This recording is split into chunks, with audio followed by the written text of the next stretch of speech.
biscuits here, and then we have to add the half cup sugar in it. So now we have to add the regular ENO.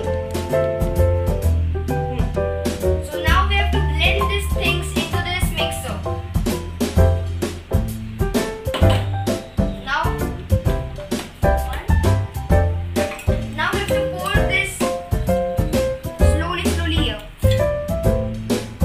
Now we don't have to take the whole at a time. We have to take small and then put it here. Now we have to blend it. So now we have to add the milk.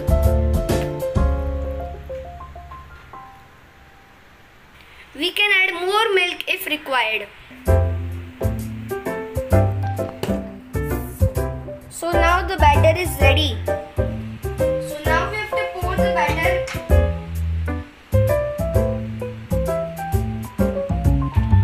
So now we have to mix it a little to release the air bubbles. So now our batter is ready. We can either bake it in the cooker or the oven. I will use the oven.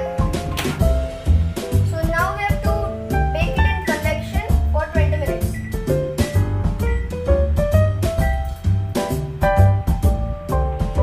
So we can say that the cake is baking and 12 minutes are remaining.